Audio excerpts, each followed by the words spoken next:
그리고 이제 미국 그 루즈벨트 시대의 그 대공황을 극복했던 뉴딜 정책도 성공한 사례로 평가받는데 이거는 사실 제가 거칠게 알고 있지만 네. 정부가 역할을 적극적으로 한 것이지 않습니까?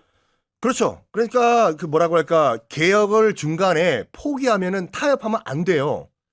그 개혁을 할 경우에는 한꺼번에 팍 일시해버리고 상대편이 개혁을 당하는 입장에서 봤을 때는 정신 못 차리도록. 아, 반발 불가능하게. 그러니까 얼떨결에 개혁이 됐네. 그 대표적인 것이 이제 루즈벨트 대통령이 이제 그 이른바 대법원 컨트롤 케이스죠. 아시다시피 그 루즈벨트가 1932년도에 집권하기 전까지만 하더라도 대공황 말이 대공황이지 실업률 집계가 된 것만 25%예요. 아, 그때 통계가 불비했음에도 불구하고. 그렇죠. 네. 그 뭐냐 그 존 스타인백의 분노의 포도 이 모든 그 작품들이 다 대공황 시대 때 얼만큼 사람들이 힘들게 살았냐를 보여준 작품들이지 않습니까? 그래서 이제 못 살겠다 후보 정부 공화당 물러나라 해서 루즈벨트 대통령이 집권을 해요. 이때 집권하자마자 우리가 알고 있는 뉴딜 정책들을 내놓습니다. 그 전까지만 하더라도 노동자가 굶어 죽어도 자본가가 눈 깜짝도 안 해요. 애담 스미스의 보이지 않는 손 모르냐고. 아니 굶어 죽는 건 지가 못나서 굶어 죽은 거라고. 자본이 그냥 스스로 굴러가게 놔둬라. 수요와 공급 맞아. 예. 뭐 최저 임금? 야, 너 꼴강이냐? 그거 그대로 놔두라고.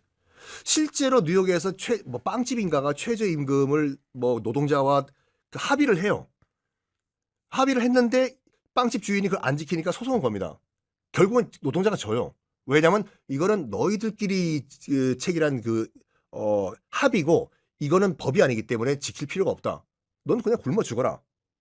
이 가운데서 루즈벨트가 집권하자마자 이른바 우리가 알고 있는 최저임금, 그다음에 근로시간 등등등 정부가 적극적으로 개입하는 정책을 펼치니까 월가에서 난리가 납니다. 야 저거 꼴강이가 집권했다. 실제로 그때 신문 보면 그런 얘기가 나와요. 사자 등장으로. 사자 등장으로. 예. 야야야야야.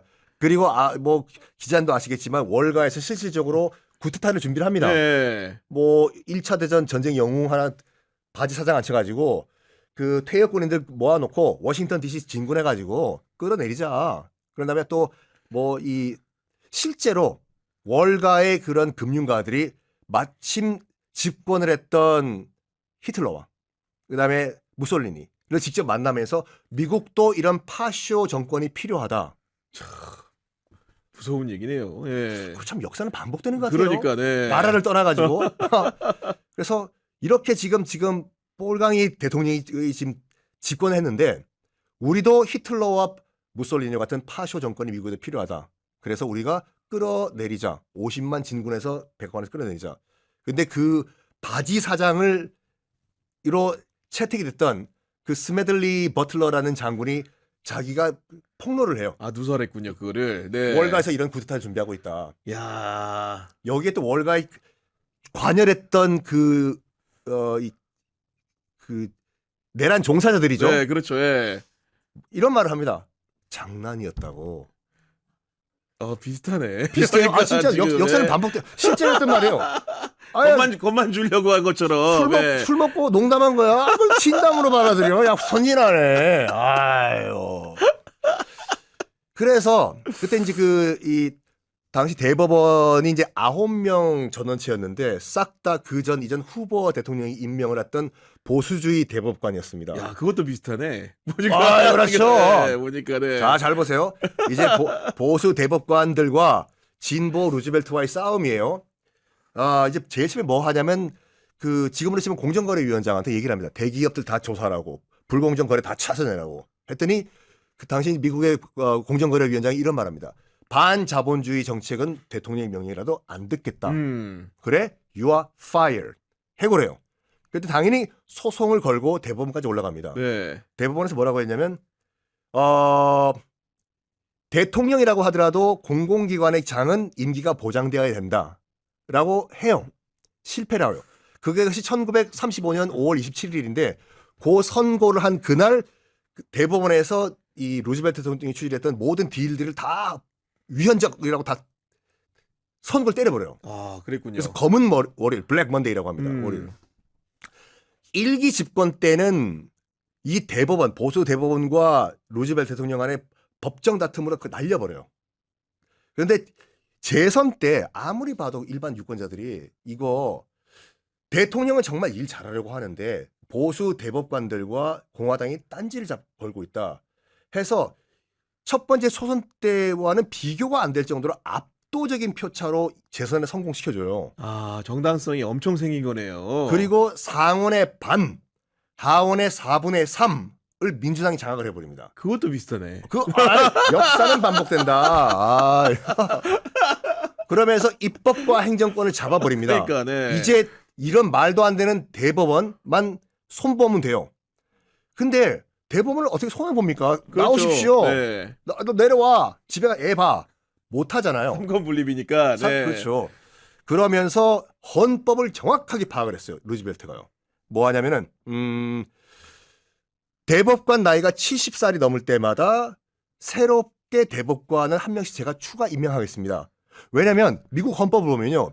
대법관이 몇 명이어야 된다는 조항은 없어요. 그냥 종신형이다만 나와 있거든요. 종신직이다.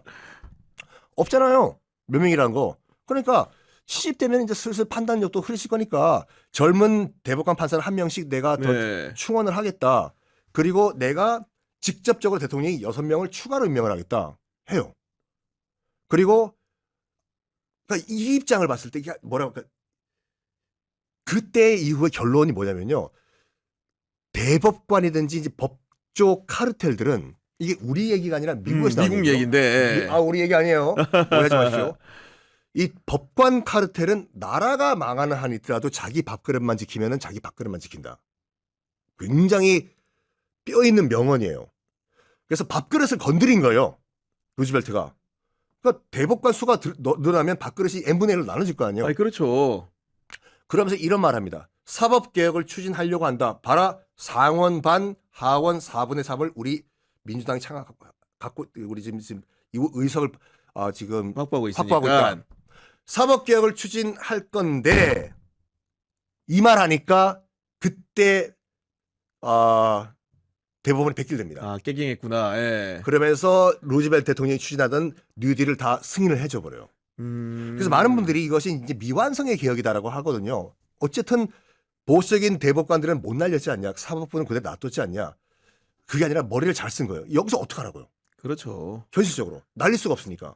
그래서 내 밑으로 내려버리고 조용히 하고 있으라고. 우리 까딱하면 날릴 수가 밥그릇 내가 뺏을 수 있다고. 그러니까 알아서 하세요. 노인 어르신들.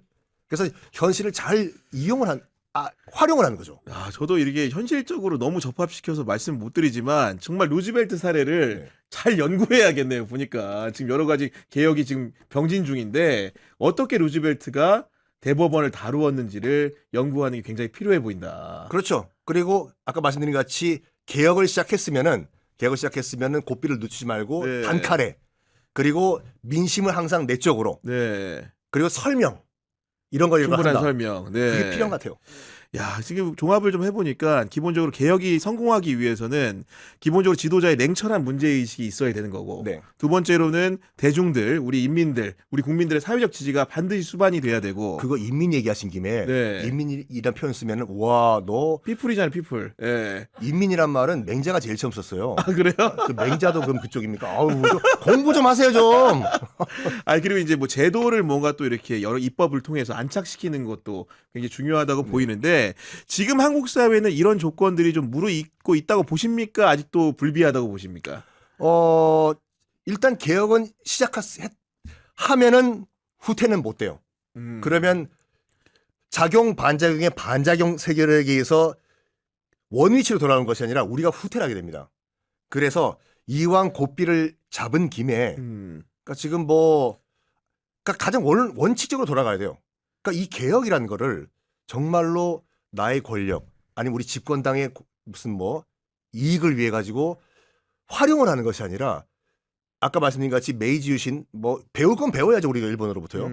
등등등 진짜 개혁을 성공한 루즈벨트 같은 경우에 봤을 때 개혁을 위한 개혁이 되면은 성공하는 가능성이 충분히 있다고 봅니다. 그리고 이제 끝으로 결국 저도 이제 이게 굉장히 궁금한데 100년 뒤에 제가 살지는 않겠지만 살 거예요. 150년 그러니까 지금의 한국 사회를 결국 역사 교과서에는 어떻게 기록할 것인가 이런 숙명적인 문제를 마주하게 될 것 같은데 그 어쨌든 간에 우리가 정부의 잘되고 못됨을 얘기하기보다는 앞으로 어쨌든 잘 마무리를 해야 되지 않습니까 임기를 그런 의미에서 역사 스토리텔러로서 제언을 좀 한 말씀 좀 부탁드립니다 끝으로. 이거는 뭐 우리 국내 정치 문제가 전혀 아니라 세계사적으로 봤을 때 기소권과 수사권을 동시에 갖고 있는 공룡은 굉장히 드물고 갖고 있으면 안 됩니다. 검찰 공화국이란 말이 괜히 나온 것이 아니죠. 그래서 지금까지 쭉 검찰 개혁을 위해서 이 두 권한을 분리하기 위한 시도가 있었지만은 여러 가지 재반 문제 때문에 뭐 성공은 못했죠. 그래서 이번만큼 기회가 참 온 김에 확실하게 좀 마무리를 해달라는 네. 거를 말씀드리고 그러기 위해서는 기소권과 수사권이 어떤 존재고 이게 합치면 어떤 폐해가 발생하는지는 많은 홍보가 필요하다. 그것이 키다. 열쇠다 말씀드리겠습니다. 알겠습니다.